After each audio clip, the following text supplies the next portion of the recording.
encore beaucoup d'effectifs sur la zone qui traitent les fumerons, qui traitent également quelques départs de feu. Au maximum du feu, on avait pas loin de 3000 sapeurs-pompiers qui étaient engagés, plus les agriculteurs, plus la DFCI, donc ça faisait beaucoup de monde sur le terrain. On a à peu près 16 camions encore en journée, nous. En termes de personnel, ça fait à peu près, on va dire, une bonne quarantaine, une cinquantaine de personnes, ou 60 personnes qui sont sur le site.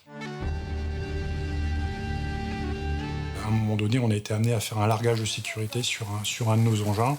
Ils sont sortis, l'engin est opérationnel, les personnels et les biens, ils se sont engagés immédiatement. Aujourd'hui, au moment où l'on parle, on a encore 3 blessés qui vont avoir une convalescence encore longue. Il s'agit d'un sapeur-pompier de Seine-et-Marne et de 2 sapeurs-pompiers girondins. Quant aux quelques collègues qui ont nécessité d'avoir une prise en charge par rapport à un taux important de monoxyde de carbone, ils sont passés au caisson d'oxygène et aujourd'hui, il n'y a plus de problème.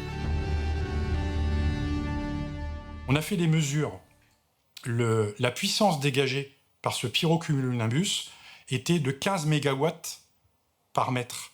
C'est 15 fois les références que l'on peut avoir sur un certain nombre de documentations internationales. On avait également une vitesse de propagation qui, en fait, on perdait l'équivalent de 70 terrains de rugby par minute.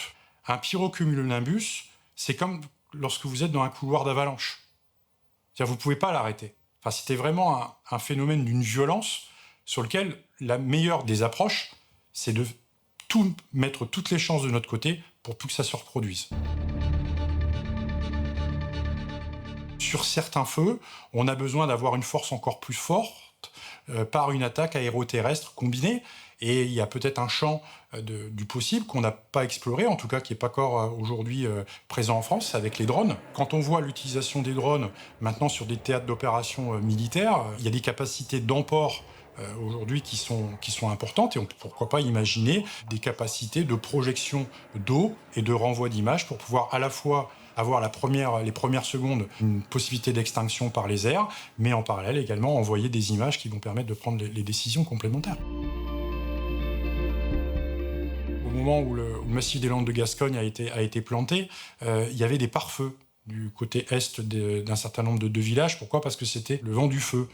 Voilà, est-ce qu'il ne faut pas à un moment donné imaginer d'avoir des ceintures de protection sur certaines agglomérations dès lors où on n'aura pas réussi à diminuer le risque incendie. Il faut travailler sur le fait de morceler le massif et également de travailler sur, je dirais, les dispositions constructives qui vont rendre les habitations plus résistantes et plus résilientes. On ne peut plus mettre un camion de pompiers derrière chaque maison.